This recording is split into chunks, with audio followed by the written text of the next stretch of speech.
Okay, so you got your stress score, and I hope it was low. I've done this assignment in Psych 1100 quite a bit, especially when I was at Columbus State. And the record holder for stress was about 950 points. And we just looked at that poor person and said, oh my God, how is it that you're still functioning? But notice that people are different, right? My 150 might be the same as someone else's 750 as far as its impact. So individual differences do make that they are important in this scale.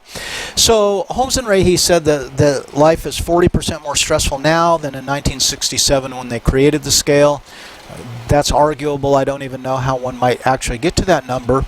But it's outdated, and you can add this list: terrorism, death of a child, coming out as gay, lesbian, abortion, credit card debt, airline travel, certainly stressful, right? Caring for an aging parent, and we know that the dementia, at least the diagnosis of dementia, is on the increase, and this means that more of us will probably be in a position of caring for the aging parent. So we can look at this list and we can say, well, maybe the cell phone, right?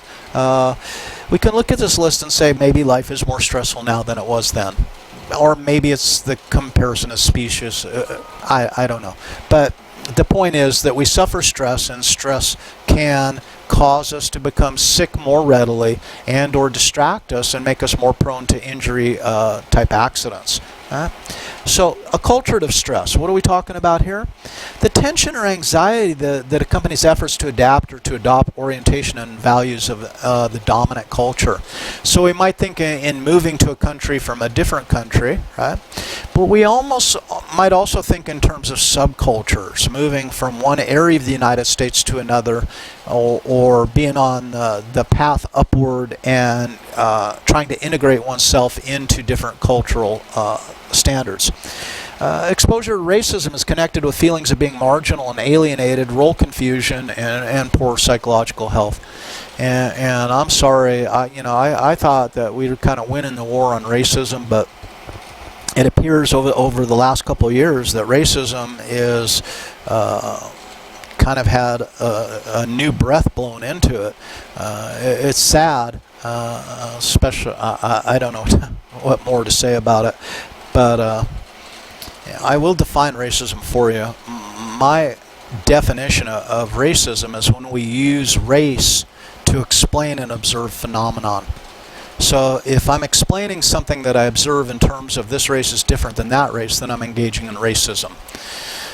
To what extent do I deserve to be called a racist? Well, if I do this habitually, if I use racism as my go-to explanation for my world, then I am probably appropriately labeled as a racist. And it's funny because race doesn't exist. I work hard over the last couple of years to kind of replace race with ethnicity. I think is a better descriptor.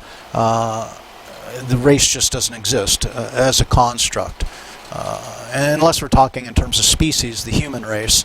And then the argument really starts to fall apart, because let's face it, when you look at my genome, I'm about 3.5, I carry about 3.5% Neanderthal variants. So that is a different race. Neanderthal is different than Homo sapiens, right? So I'm mixed, right? And that's very much the case for most of us white Europeans. So ethnic self-identity is the pride in one's cultural heritage, and ethnic identity may buffer racism and prejudice. So to the extent that I identify with my origins, my ethnicity, and embrace it, then perhaps some of the racial epithets that come my way are more likely to bounce off my thickening skin. But not to be expected nor required. But to celebrate one's ethnicity, and my dad's side of the family was,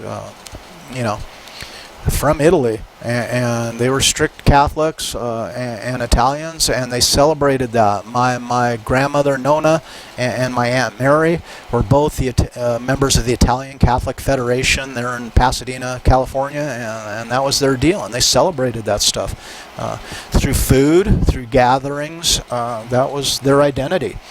Research has been shown that even belonging to what's considered by the mainstream a bad group or an inferior group enhances self-esteem. And social identity theory has demonstrated this, and we can go back to Tajfel and Turner back in 1971 as advancing those ideas, that we develop self-esteem from group membership, even if it's maybe not the most desirable group on the planet. Other stressors, frustration. So, in fact, I don't know how many of you have wanted to do this to your computer, but more than once I've wanted to do that. It's usually after I produce a lot of work and then forgot to save it and it disappears. But there's other reasons too.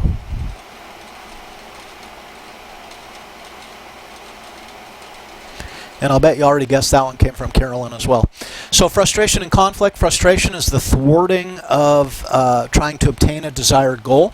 Right? Tolerance for frustration is the ability for us to overcome that, or to deal with it, or to accept it. And notice this is an individual difference as well.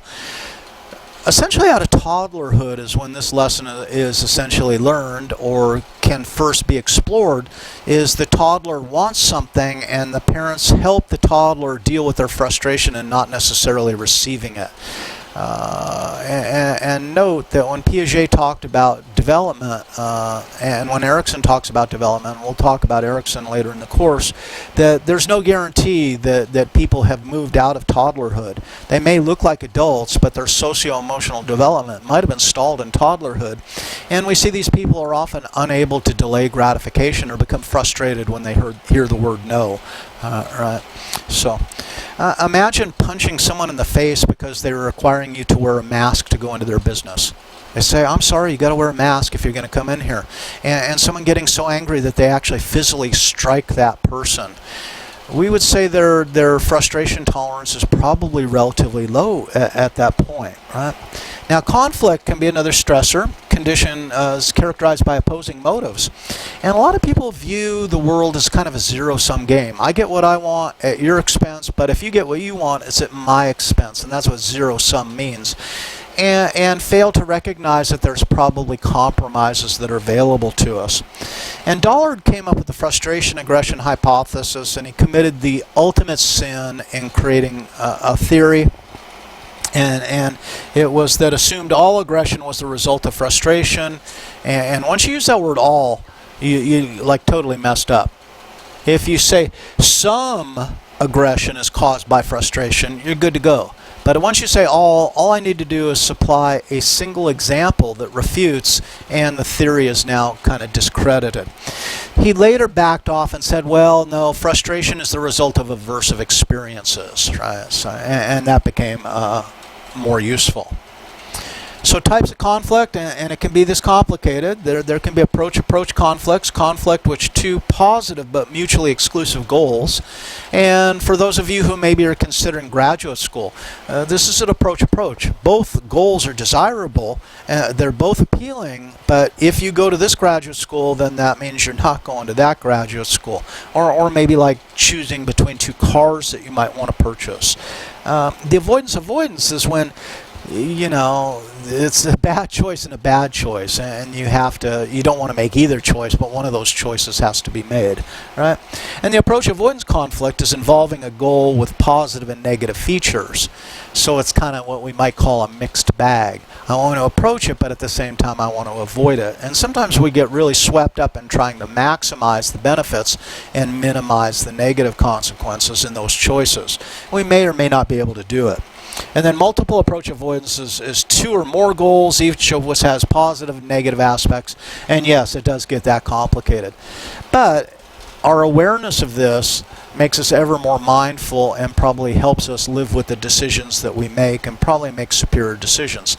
Note too that you've already been given the assignment to look at potential outcomes, right, and rank them pros and cons and according to the probabilities. That's one kind of cognitively inspired way to move through a couple of these conflicts. Well, your belief system is shot, and we might say, so what? Well, it can be all important. And now we're leading into another homework assignment, and this is the ABC approach by Albert Ellis. And if you want some fun, you can look on YouTube for some interviews with Albert Ellis. He's certainly very outspoken and very entertaining, actually. And Ellis believes, right, that our response to events and our subsequent levels of stress are due to our beliefs about these events. So it becomes a very simple formula. Irrational beliefs can lead to higher levels of stress, and this is what I'm going to want you to explore. So how does this model work? Well, we have ABC, and that's pretty darn